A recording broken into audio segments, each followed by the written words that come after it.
Con preguntas y comentarios en nuestro segmento de entrevistas, @Globovisión, @Primera Página. Y recuerden que también estamos en Telegram. Ustedes pueden ubicarnos con la cuenta @Primera Página GB. Este miércoles 18 de diciembre que conversamos con Víctor Manuel García, editor de Infocifras y también de Seca Consultores. Carlos, gracias por estar con nosotros esta mañana. qué gustazo. Bueno, mucho no te veía desde el programa anterior. Así es. Por cierto, que rompimos el trending topic. Así es, bastante. 275,000 visualizaciones sumamos en el programa anterior. Bien, vamos a decir, rompemos el récord esta vez. Bien polémico lo que conversamos aquella vez. Reventando las redes. Hoy, hablando un poco de las perspectivas ya para 2025, estamos cerrando un año en el que hemos estado marcados, por supuesto, por el escenario político que se divide con el tema de la elección presidencial. La expectativa previa era qué iba a pasar y la expectativa posterior al 28 de julio ahora es qué va a pasar, cómo va a ser ese 2025. ¿Cómo lo está viendo la gente? Ustedes que tienen posibilidad de pulsar la opinión. Nosotros tenemos un análisis cualitativo en todo el país, con varios focus group realizados, sobre lo que está aconteciendo en Venezuela. Y hay algo que me llamó poderosamente la atención y me dio mucha risa, que es cómo el venezolano está asumiendo todo lo que está ocurriendo. Había una pregunta, ¿qué cree usted que va a pasar el próximo 10 de... En particular en torno a esa fecha. De enero del año 2025. Y entonces respondió un señor en Maracaibo, pues ¿qué va a pasar? Que va a venir el 11 de enero al día siguiente. Entonces aquella sabiduría popular nos llama la atención. Y eso es más o menos lo que quiere el país. El país quiere calma, quietud, paz, sobre todo paz política. El país no quiere, por ejemplo, el país opositor no quiere que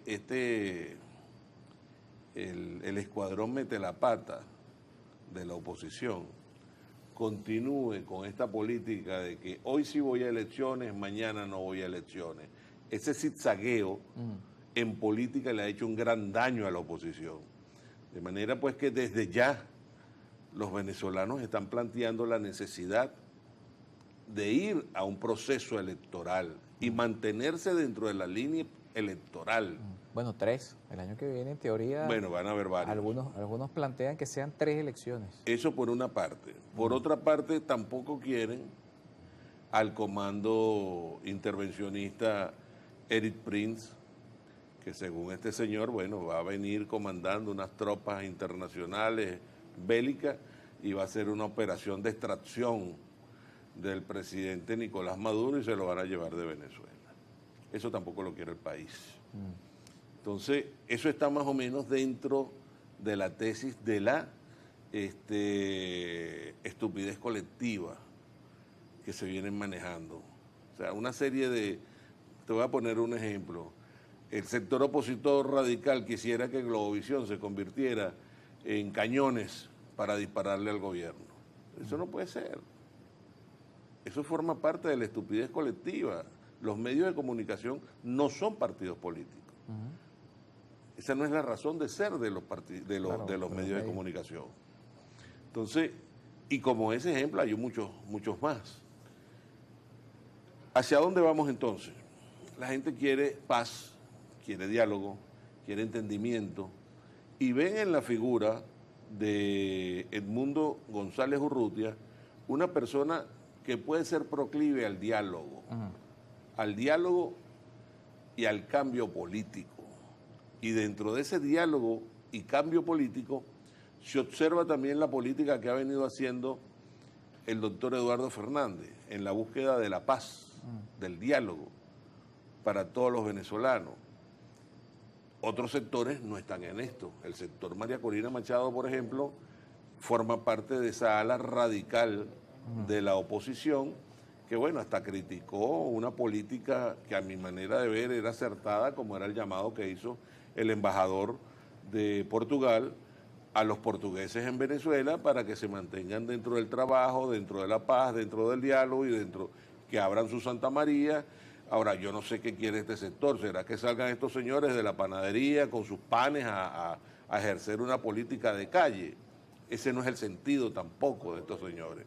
Entonces, hay cosas que uno no va entendiendo, pero que dentro del juego político es muy peligroso, porque esto no podría llevar al fin de una polarización de tal manera que traiga como consecuencia resultados insospechados para el país. Es decir, aquí podríamos ir a un enfrentamiento civil entre diferentes sectores de la sociedad. Si se continúa el camino de la polarización. El camino y sobre todo de eso que yo llamo la estupidez colectiva, planteando cosas que no tienen que ver.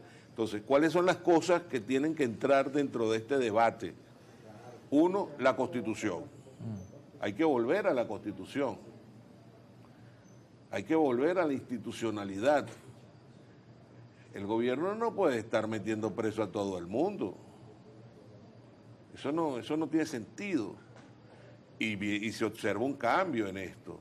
Fíjate tú que el ministro de Relaciones Interiores, Diosdado Cabello, ha cambiado la operación Tuntún por la operación Ruleteo de Patrulla. En la operación de Ruleteo de Patrulla es el hombre que está atendiendo al venezolano que está en la calle en las noches, los manda a los hospitales, los atiende y sobre todo está atendiendo a un sector que estaba totalmente desasistido, como es el sector policial. Los policías sienten ahora en el ministro Diosdado Cabello, oye, claro, que tienen una voz, que tienen una voz a quien plantearle las cosas. Y el hombre le ha ido resolviendo dentro de en la medida de sus posibilidades, me imagino, porque ha subido en las encuestas, me imagino que le ha ido resolviendo los quehaceres y los problemas a estos individuos. La opinión hacia Diosdado Cabello es favorable. Ha mejorado. Ha mejorado. Desde que asumió como ministro. Desde que asumió esta posición que tiene de recorrer Caracas, recorrer diferentes partes del área metropolitana, se ha ido hasta La Guaira, y conversa con la gente. Está conversando con la gente. Pero también observas tú problemas que son irreconciliables dentro del oficialismo. Lo que está pasando en Carabobo. En Carabobo hay una guerra intestina a muerte en el sector oficialismo.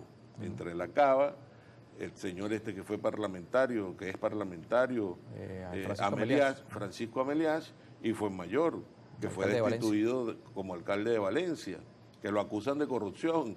Y la defensa que he encontrado Fuenmayor es, bueno, ¿quién es más corrupto? Y se dicen cosas como esta en el estado Carabobo. Entonces, la política está complicada, pero la política hay que buscar el discernimiento, hay que buscar el diálogo, hay que buscar el entendimiento, porque si no lo hacemos, tenemos en Venezuela un ejemplo que vivimos y no lo queremos volver a vivir en el siglo XIX, como fue la Guerra Federal, cuando por la estupidez política y la estupidez colectiva se mataron 110.000 venezolanos durante la Guerra Federal, que duró 5 años, entre la facción de los conservadores y la facción de los liberales. Eso no lo queremos para Venezuela. Claro. Entonces, vamos a buscar los complementos que podamos traer a esta mesa de diálogo, entre otras cosas, porque ya el gobierno no puede estar imponiendo tampoco, porque el gobierno no tiene la fuerza suficiente desde el punto de vista político para hacerlo. Pero la oposición tampoco la tiene. No la tiene. Entonces, por eso es que hay que negociar, hay que hablar, hay que conversar. Víctor Manuel García dice que hay que volver a la Constitución y eso podría ser un punto de partida. Pero el problema es que la oposición dice que, bueno, quien se salió de la Constitución es el gobierno. Y el gobierno dice, los que se salieron de la Constitución fue la oposición al pedir sanciones, al buscar intervenciones militares. Bueno, entonces, cada quien se acusa de eso está como el cuento del gallo pelón. Yo no sé qué cosa, pero es el cuento del gallo pelón. No, vale, lo que pasó, pasó. Ahora, vamos a pasar la página. Acuérdate tú de algo, aquí hay un meridiano. Hay gente que no le gusta ese término de pasar la página. No, pero es que van a tener que pasarlas. Porque el otro significa la guerra, el otro significa matanza entre venezolanos.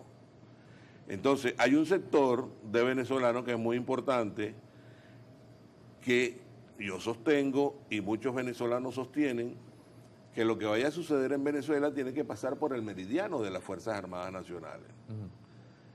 Tú ves ahí, en las Fuerzas Armadas, hay un señor que tiene 9 años ejerciendo el Ministerio de la Defensa, como es el caso de Vladimir Padrino López. Algún liderazgo debe tener ese personaje, que el gobierno lo pone al frente del Ministerio de la Defensa. En esto no se puede ser insensato ni reflexivo. Ahora, a través de ese liderazgo militar, ¿estarán representadas todas las Fuerzas Armadas Nacionales? Bueno, yo tengo más o menos aproximadamente un año que no medimos el sector militar. Y no es necesario entrar en los cuarteles para saber qué están pensando los militares. En el país hay urbanizaciones enteras donde viven familiares de militares que tú fácilmente puedes llegar a ellos y preguntarles su opinión, y ellos te darán su opinión, y esa es la opinión. Ten la plena seguridad de lo que está pensando el jefe militar de esa familia. Nos toca hacer una pausa, 7 de la mañana con 10 minutos. Frente a este escenario de pasar la página y de negociar, de diálogo, de todos estos temas, ¿cómo ve Víctor Manuel García el 28 de julio? Porque nos dice que en las mediciones que se han hecho en los focus group, la gente está dispuesta, a votar, a seguir en ese camino, pero hay sectores que insisten en que lo que pasó el 28 no puede olvidarse. Es decir, que el hecho de que el CNE aún no haya publicado los resultados mesa por mesa y hoy no tengamos la página web del CNE son variables que a algunos no les genera confianza para seguir caminando en el tema electoral. Logramos a regreso con nuestro invitado Víctor Manuel García. Recuerden que ustedes participan, ya varios mensajes por acá que vamos a estar leyendo más adelante, de Rafael, de Rommel, de Manuel Santiago, Eduardo Hernández. Gracias a todos por participar.